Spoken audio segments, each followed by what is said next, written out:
सुप्रभात बच्चों। आज हम माता का आंचल पाठ का कार्यपत्रक 61 करेंगे। बच्चों, पठित व अपठित गद्यांश को करने का सबसे आसान तरीका है कि आप सबसे पहले प्रश्नों को पढ़ें। फिर जैसे ही आप गद्यांश पढ़ेंगे तो आँखों के सामने अनायास ही उत्तर सामने दिखाई देने लगेंगे। आप पहले प्रश्नों को पढ़िए, फिर मेरे साथ गद्यांश को समझिए। आइए गद्यांश पढ़ते हैं। बच्चों, अब तक हमने जाना कि माता का आंचल पाठ, जिसके लेखक है शिव पूजन सहाय, उनके द्वारा लिखा गया उपन्यास देहाती दुनिया से लिया गया है। यह एक आंचलिक उपन्यास है। इस पाठ में ग्रामीण अंचल और उसके चरित्रों का एक सुंदर चित्र प्रस्तुत किया गया है। बेटा, यही पहले प्रश्न का उत्तर है। बालकों के खेल, कौतूहल, माँ की ममता, पिता का दुलार, लोकगीत आदि का प्रसंग इसमें बहुत ही जीवंत का अर्थ हुआ सजीव रूप में प्रस्तुत किया गया है। इस पाठ में बाल मनोभाव, बच्चे के मन की भावना की अभिव्यक्ति के साथ ही साथ तत्कालीन समाज, उस समय के समाज के पारिवारिक परिवेश का सजीव और रोचक चित्रण किया गया है। ये बेटा आपके सेकंड क्वेश्चन का आंसर है। आइए अब हम इस पाठ का अध्ययन करते हैं। जहाँ लड़कों का संग तहाँ बाजे मृदंग, जहाँ बूढ़ों का संग वहाँ खर्चे का तंग। अर्थात जहाँ लड़कों की संगत होती है वहाँ नाच गाने ढोल मजीरे बजते रहते हैं, और जहाँ बूढ़ों की संगत होगी बेटा वहाँ हमेशा खर्चों की तंगी की बात चलेगी। हमारे पिता तड़के भी सुबह उठकर निपट नहाकर पूजा करने बैठ जाते थे। हम बचपन से ही उनके अंग लग गए थे। अंग लगना का अर्थ होता है आलिंगन करना या साथ रहना या चिपकना। माता से केवल दूध पीने तक का नाता था, इसलिए पिता के साथ ही हम भी बाहर के बैठक में ही सोया करते थे। वह हमारे साथ ही हमें भी उठाते और साथ ही नहला धुलाकर पूजा पर बिठा लेते।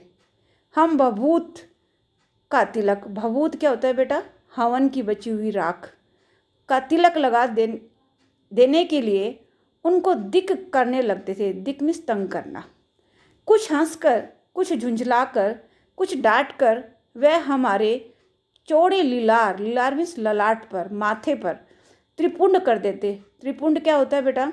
एक प्रकार का तिलक जो भभूत से 3 आड़ी रेखाओं से मिलकर बना होता है। हमारे लीलार में भभूत खूब खुलती थी। खुलने का अर्थ क्या हुआ? फबती थी, अच्छी लगती थी। मतलब हमारे माथे पर भभूत का टीका बड़ा सुंदर लगता था। सिर में लंबी लंबी जटाई थी।